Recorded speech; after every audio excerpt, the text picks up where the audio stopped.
capítulo 1:3. Oiga usted, oiga, porque son muchos versos. Si usted es rápido, busque, pero si no, oiga la palabra del Señor. Dice Apocalipsis 1:3. Bienaventurado el que lee y los que oyen las palabras de esta profecía. Si un predicador, un pastor, no enseña el libro, se pierde la bendición de esta bienaventuranza. Bienaventurado quiere decir feliz, dichoso, bendecido. Bienaventurado el que lee, o sea que yo ya estoy siendo bienaventurado porque estoy leyendo. Y los que oyen también son bienaventurados. Las palabras de esta profecía. Y después dice, y guardan las cosas que en ellas están escritas, porque el tiempo está cerca. ¿Cómo un creyente va a poder guardar las cosas que están aquí escritas si nunca se les ha enseñado? Decirle al que está al lado, tenemos que aprender Apocalipsis para poder recibir esta bienaventuranza. Lo leo, bendecido. Lo oigo, bendecido. Lo he aprendido, entonces lo guardo y también bendecido. La última iglesia que nombra aquí es la de la Odisea, y es precisamente una de las dos iglesias que se están viendo en este tiempo. Estoy hablando de la iglesia cristiana que se denomina evangélica.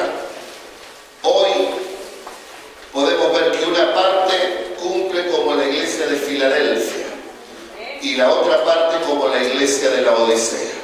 Así está la iglesia en este tiempo. La Odisea busca las riquezas del mundo, se cree autosuficiente, se cree rica, se cree que ya lo tiene todo. Y Filadelfia es la iglesia modelo, es el evangelio que nos dejaron, podemos decir, nuestros padres espirituales, el evangelio del amor, el evangelio de la cruz, el evangelio de la sangre, el evangelio de la llenura del Espíritu Santo, el evangelio del poder, el evangelio de la venida del Señor. Dice que Filadelfia es la iglesia que no niega el nombre del Señor. O sea que es una iglesia evangelística. Dice que guarda la palabra de Dios. Es una iglesia donde los que están allí son discípulos del Señor. Oyen la palabra y la guardan. Y dice que también tiene que velar porque está esperando al Señor. Y en Apocalipsis 3:10 le dice a esa iglesia, yo te guardaré de la hora de prueba que vendrá sobre el mundo entero. Viene una prueba sobre el mundo entero, que son los juicios de Dios, que van a juzgar esta tierra de pecado y de pecadores como jamás se ha visto. Esta vez no con diluvio, sino con fuego, con terremotos, con asteroides. Esto que vemos es principio de dolor. En Argentina en estos días cayó un asteroide, pequeñito ahí, cayó.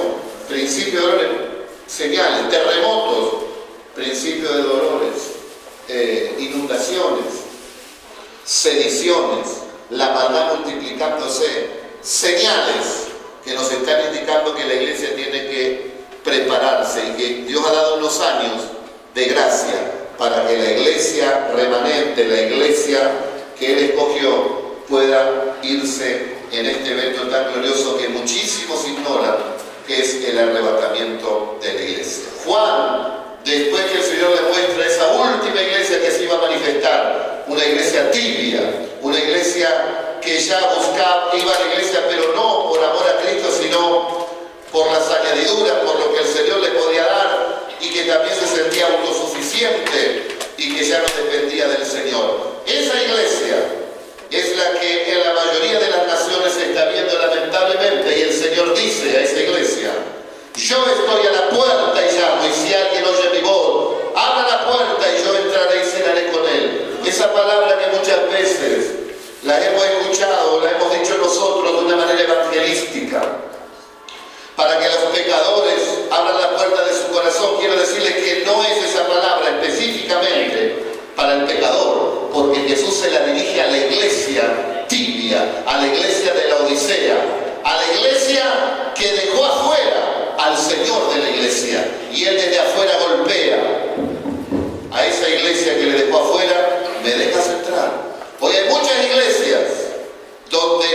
siquiera se nombra el Señor Jesús. Muchas canciones donde no se dice el nombre de Jesús ni se le alaba. La iglesia de la Odisea delante de nosotros, que ha dejado afuera, como explicaba el pastor Joel, al único que pagó el precio para comprarla. El dueño de la iglesia se llama Jesucristo y no tiene que estar afuera, tiene que estar aquí adentro para alabarle y para bendecirle todos los días que nos reunimos a glorificar su nombre.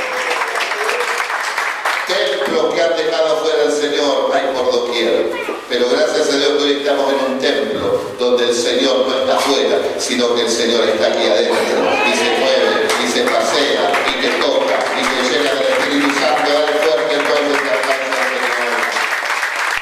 Gloria a Dios. Primera de Tesalonicenses, capítulo 4, verso 13 al 18. ¿Usted qué quiere? ¿Entretenimiento o arrebatamiento? Entonces siga escuchando, querido hermano y querido hermano. Capítulo 4, verso 13. Pablo lo dice clarito: hermanos, tampoco queremos que ignoréis acerca de los que duermen, para que no se entristezcan como los otros que no tienen esperanza. Porque si creemos que Jesús murió y resucitó, así también traerá Dios con Jesús a los que durmieron en él. Por lo cual os decimos esto en palabra del Señor, que nosotros que vivimos, que hayamos quedado hasta la venida del Señor, no precederemos a los que durmieron. Porque el Señor mismo, con voz de mando, con voz de arcángel y con trompeta de Dios, descenderá del cielo, y los muertos en Cristo resucitarán primero, y luego nosotros, los que vivimos. ¿Cuántos están vivos? Amén.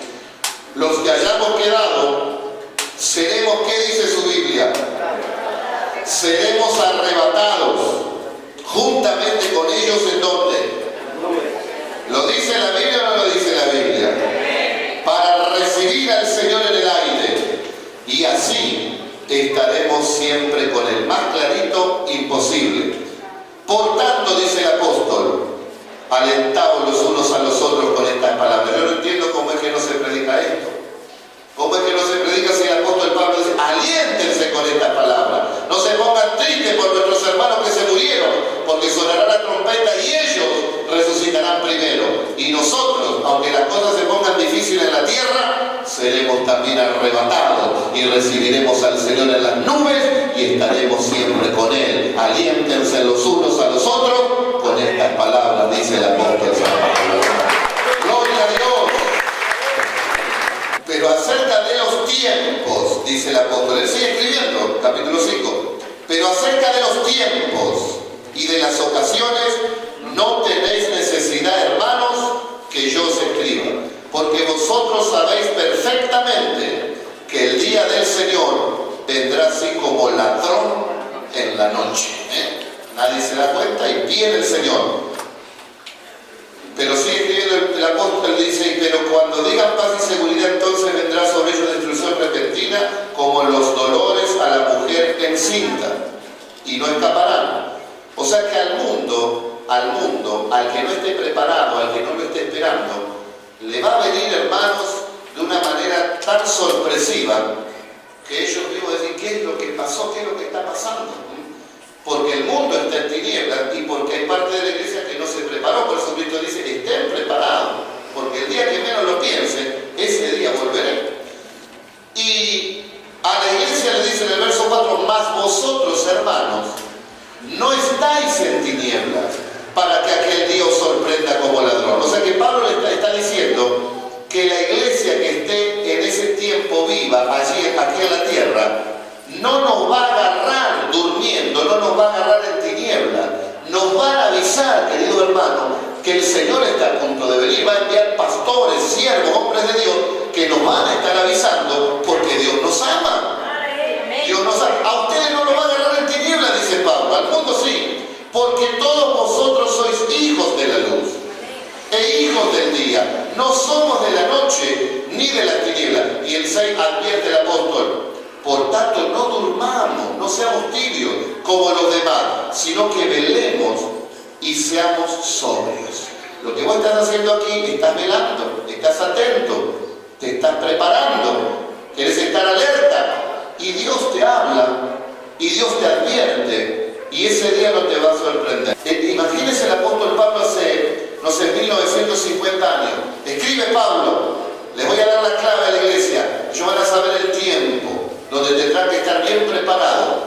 ¿Cuál es, Señor? Escribe, cuando digan paz y seguridad, entonces el Señor estaría a la puerta y podría venir en cualquier momento, y el mundo sabrá lo que es el juicio de Dios, que de ese juicio nadie se escapa, el mundo lo sabrá. La mayoría de todos los presidentes de este tiempo en el mundo están diciendo estas dos palabras: paz y seguridad. El conflicto árabe-israelí, los judíos dicen queremos la paz y la seguridad. Los árabes dicen queremos la paz y la seguridad. El presidente Obama dice queremos paz y seguridad. El presidente de Colombia dice que esto lo hacemos por la paz y la seguridad. La presidenta Cristina Fernández de Kirchner dice por la paz y la seguridad. El secretario de la ONU dice por la paz y la seguridad. Dos palabras. Cuando digan paz y seguridad, la iglesia sabrá que ese es el tiempo donde el Señor se puede aparecer en las nubes a llevar a su iglesia. Este es el tiempo, iglesia. Este es el tiempo de Dios, donde deberemos estar preparados. 1 Tesalonicenses 4:3. Pues la voluntad de Dios es vuestra santificación. Apocalipsis 22:11. El que es santo, santifíquese todavía. Mejoremos nuestros caminos. Yo puedo mejorar, ¿y usted?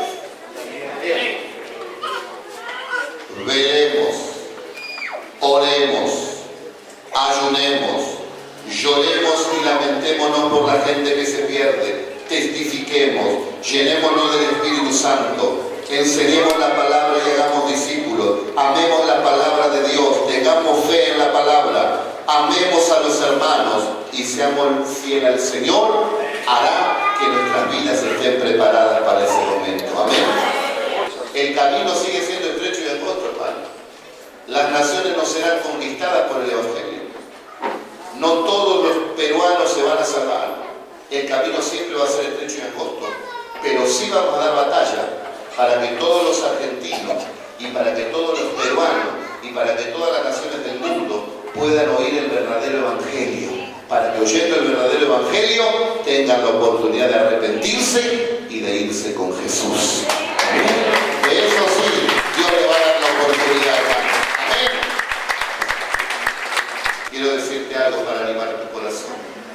Es verdad que el anticristo se va a manifestar. Es verdad que el falso profeta de esa bestia se va a manifestar.